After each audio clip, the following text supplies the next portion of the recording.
Hi everyone, Stone Crypto here, bringing back to you some more rock-solid cryptocurrency content. Today's topic, I'll be going over my second ICO analysis on this channel, PolySwarm. So the team here spent roughly 15 hours researching, analyzing, and reviewing all the parameters to come to this score for PolySwarm that will be shared at the end of this video. So we'll start off first by introducing our white paper summary sheet again, and then we'll touch on all of the topics such as the concept, the white paper, token utility, economy, team, roadmap, the competitive environment, ICO details, and lastly, the final score.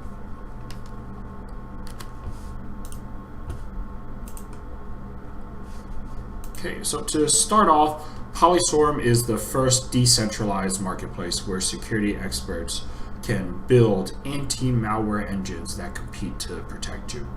They're the first mover in the space, and outside of a marketplace where security experts can create tools and software to sell, enterprises and other security companies are able to list certain attack samples that they've received and allow the global community of security experts to compete to solve those problems for them.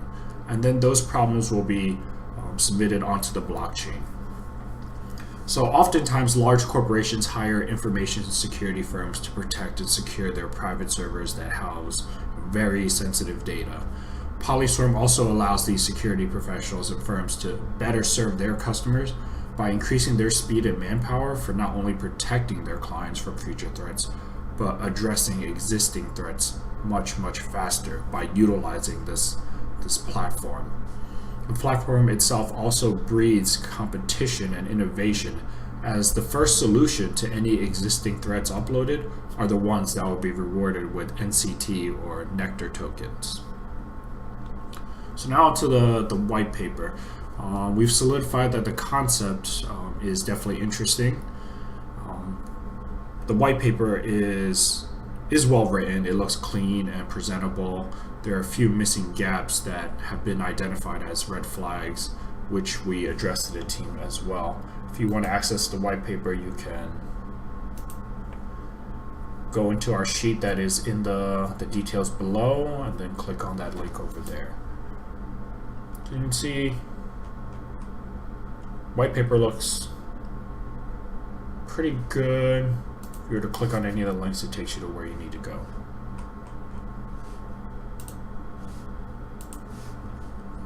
So next we have the token utility. The PolySwarm platform is meant for security professionals and those involved in the security space. The Nectar token is meant to fuel this platform where bounties are paid out in Nectar. When we asked the team about why not pricing the platform in Ethereum or Bitcoin, PolySwarm mentioned that it would be difficult to do but potentially possible.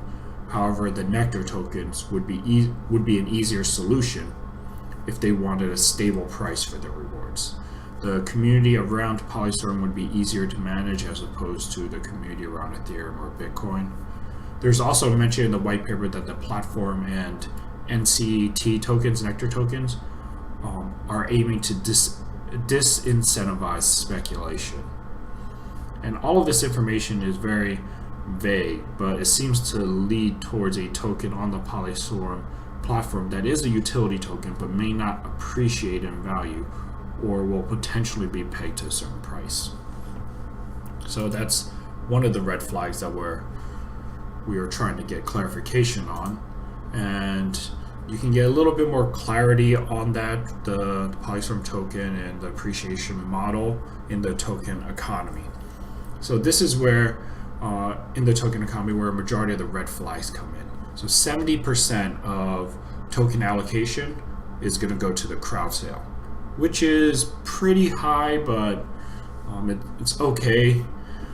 15% will be airdropped to the community experts to encourage them to use the platform, so that's great.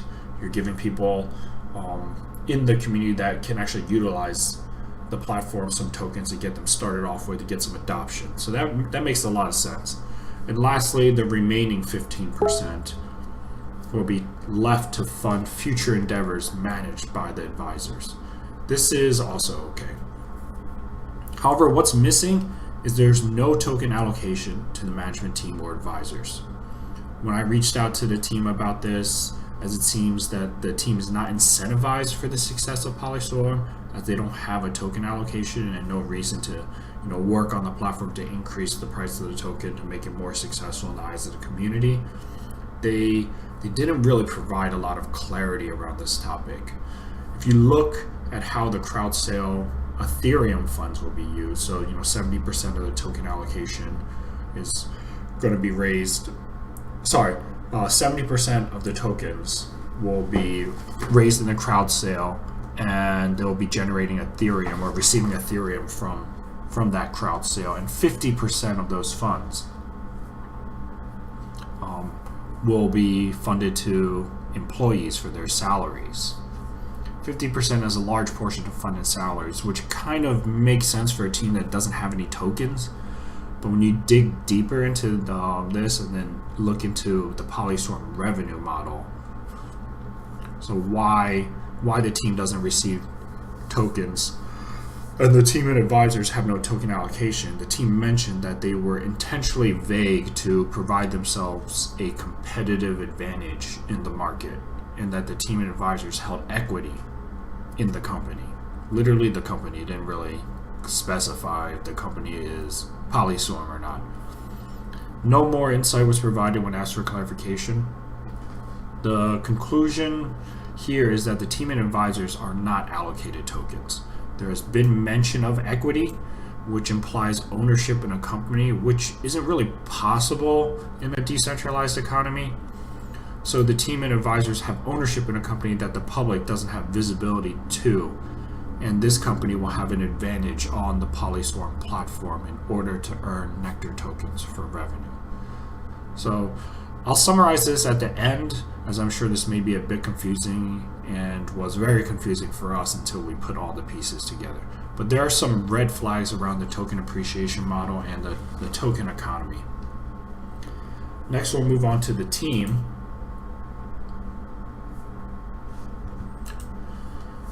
So the team history is very transparent. Social media links and public articles do confirm their past positions in history. There is direct industry experience, which is a major plus, and another very, very positive sign is that the majority of the team members have previously worked together at a prior company called NARF Industries that the CEO founded. NARF Industries has had clients from very large corporations as well as government contracted work. And the NARF Industries team has also filed for information security patents in the United States, which is also pretty interesting. Overall, the team looks very solid and is well versed to tackle the information security space and launch this project. Next, we have the roadmap. There are some red flags around the roadmap, as well as there aren't any dates in the outline of the roadmap.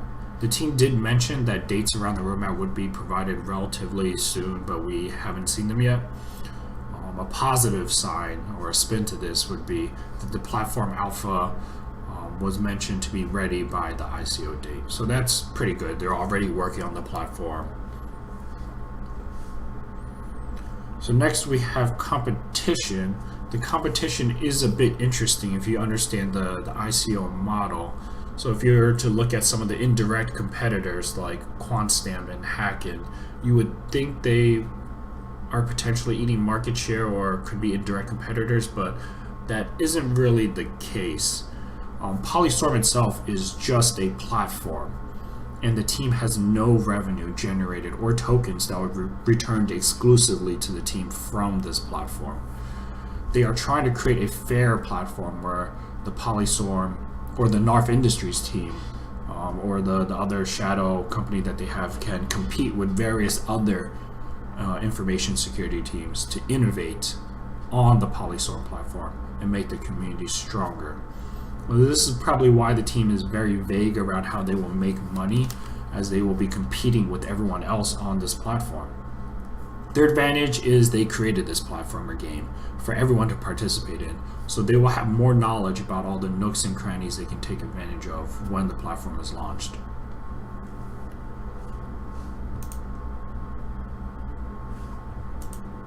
And lastly, we have the ICO details. The token sale parameters aren't the greatest, with 70% allocation of all tokens sold in the crowd sale. Soft cap at 5 million is fine. The 50 million hard cap is somewhat high, but it's not outrageous. And there is also KYC to restrict US participants as well. You can see the bonus tiers in the sheet here, or you can go up and click on the link to go into the white paper to confirm those details as well. So overall, the PolySwarm ICO is a very unique ICO.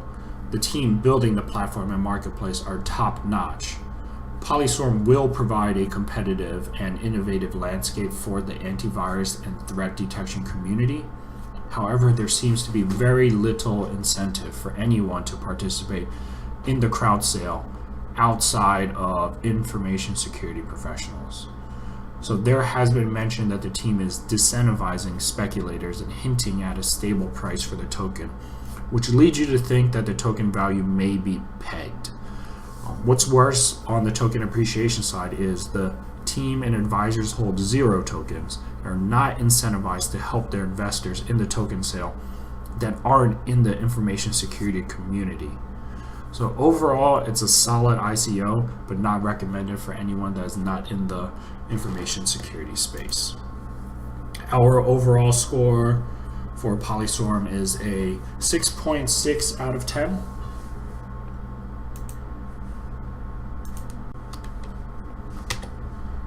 If you like this particular episode from Stone Crypto, please feel free to like, subscribe, and follow us for updates, and we'll catch you guys on the next episode.